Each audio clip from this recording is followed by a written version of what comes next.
Okay, so we mentioned that out of Africa and colonizing other continents of the planet has been an important part of the evolution. So let's look briefly at human migration. This is still a hot topic, well, in the sense that Axel Timmerman, for example, who's now at IBS in Busan, South Korea, keeps making these transient climate simulations to look for climate triggers that drove these kinds of migrations. The paths have been interpreted based on or synthesized, indicated based on the evolutions of fossil evidence over time. So here we are starting with 1 to 100,000 years ago.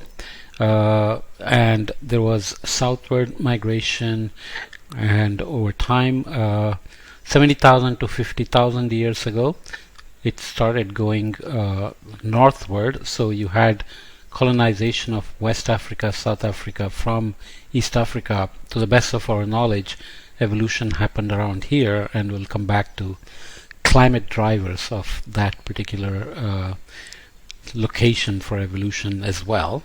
3 is going down here over 65,000 to 50,000 years ago.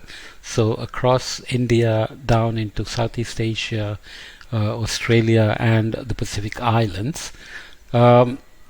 Obviously over this period there have been climate changes, sea level changes, precipitation, temperature changes, and so on and so forth, monsoon changes. So all those things obviously would have played a role, even though it's, as I mentioned before, often it's a matter of finding coincident climate signals based on the evidence that first comes from fossils for human evidences for human existence, either through skulls, cave paintings, and so on and so forth. So 45,000 to 35,000 years ago, Europe was colonized. 5 here, 45,000 to 35,000 years ago, going off into here, Asia, across Bering Strait, down into the Americas, all the way down here, 15,000 to 12,000 years ago, although this evidence keeps evolving still. So 25,000 to 15,000 years ago was typically interpreted as the land bridge across the Bering Strait and down here.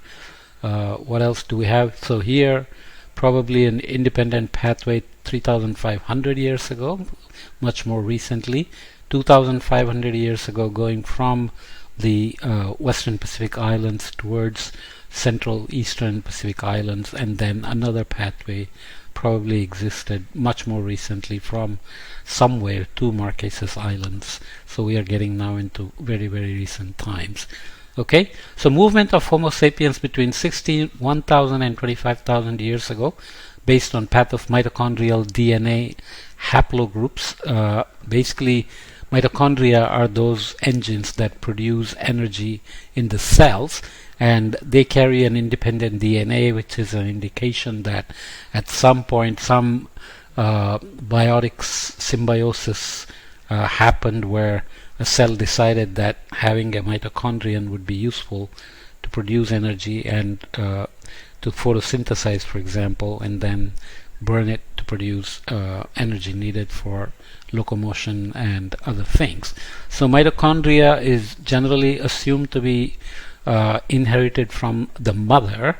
So matrilineal past histories are constructed based on mitochondrial DNA, but more recent evidences suggest that maybe there are times when fathers also pass on some genes. So it's the X versus Y chromosome arguments, and there are lots of details there that I'm not going to go into. So this has got much more jumbled pathways with various colors, so I won't go into this. This is from Encyclopedia Britannica, so you can see how many different pathways have been there, starting here. So these are times in thousands of years. So if you want to follow, let's say A, which is down here, all the way from here all the way across, so that's 30,000 years ago. B is also there into South America 50,000 years ago, and so on.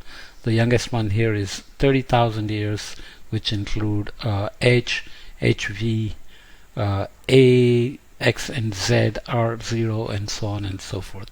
So basically this indicates that there have been multiple migrations across the world, and it's not always clear what drove those movements, and Axel Timmerman keeps arguing for climate connections, climate change signals corresponding to those kind of specific pathways indicated here. So you can think of it as a topic that's still evolving.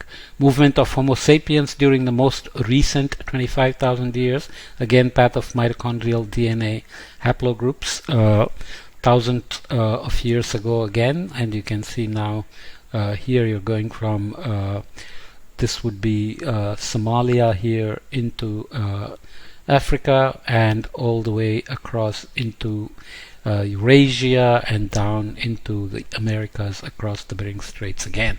So remembering, one thing to remember is that during this whole period there was an ice age. The ice age that started 130,000 years ago or so peaked around 21,000 years ago, and then began to disintegrate, and we ended up with the current Holocene around 10,000 years ago. So these are all during those glacial times, which means sea level would have dropped quite a bit, and you would have had frozen pathways across these many of these pathways shown here. Okay, and climate also then would have been a driver for many of these migrations. That's all I'll say about that.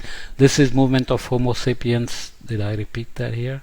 This is so this is the recent 25,000 years ago.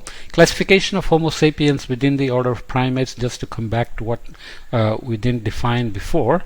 So we are order primates, suborder Haplorini, infraorder simiforms, hominidae,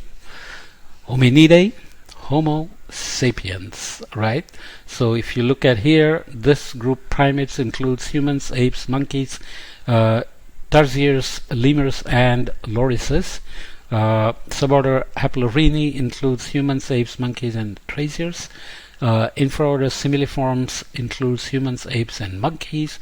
Hominoidae includes humans and all apes, great apes, and gibbons. Hominidae is down to humans and great apes. Homo is modern and archaic humans, all the Homo lineages that we saw, and sapiens, of course, are now the modern human beings. There is always a debate about how the mitochondria gets mitochondrial DNA gets propagated. So this is just something I took from Nature Education. So let's say you start with a couple with different types of mitochondrial DNA, and then they have offspring. So mitochondrial DNA inherited from both parents is given to a child. Mitochondrial DNA not sequenced here, then you end up with next lineage, which is probably lost in this sense.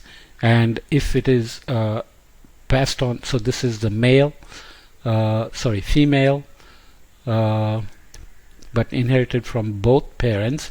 This one is inherited from the mother, so is passed on. This is again from both parents, not passed on.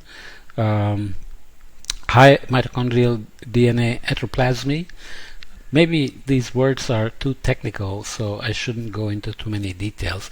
I just want to mention that generally it's been assumed that mitochondrial DNA is passed on from the mother to the offspring, and that allows tracking back to something like where all the human beings came from. Some woman, for example, who would be traced around 200,000 years ago. I'm just saying as an example. But now it is clear that sometimes fathers contribute as well.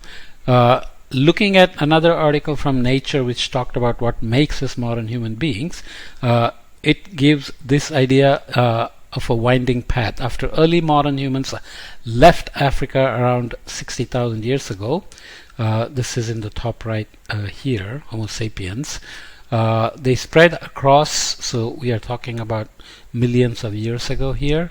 This is 0.4 million years ago, so 400,000 years and 60,000 years is somewhere here and spreading across the early modern humans, and interbred with with other descendants of the Homo heidelbergensis. So you have Homo floresiensis originated in an unknown location and reached remote parts of Indonesia. So Flores is an island in the current Indonesian seas.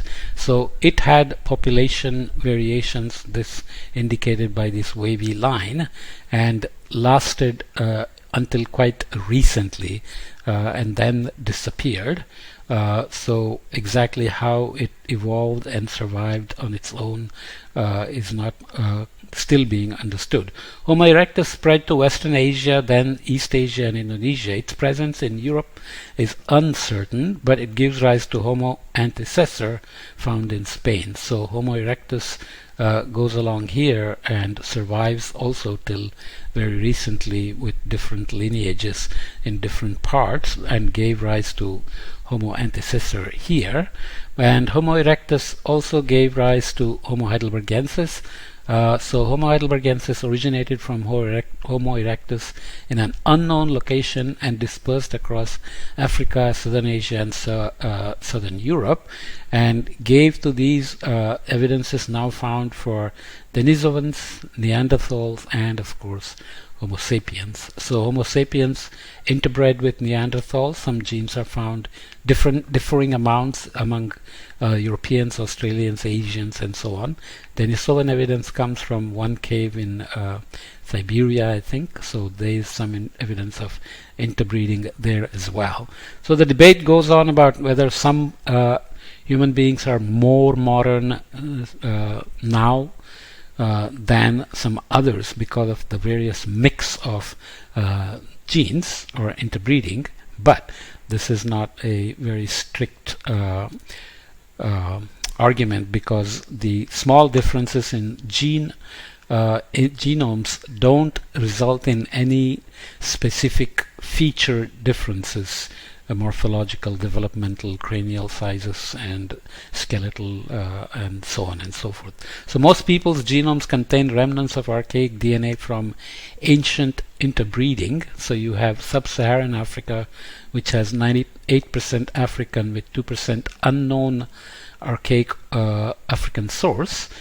Eurasia and Americas have a bit of Neanderthals in them, and Australia and New Guinea have Neanderthals as well as Denisovans, so their African origin is down to 92.5%.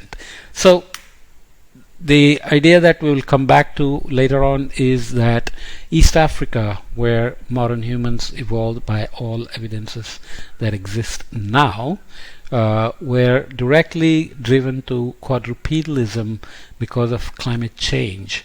The most prominent hypothesis being that Australia and New Guinea moved north. They still continue to move north at about 3 centimeters per year, and they blocked the direct pathway between Pacific and Indian Oceans, changed the El Nino that happens in the Pacific. If you don't know what El Nino is, you can look up my podcasts in other courses, and that led to aridification of East Africa and changed the vegetation from lush green forests to these kind of grasslands and savannas, which create a lot of open spaces and easy access, or predators can easily spot you and you have to move far and run fast to find food and run away from predators and so on and so forth.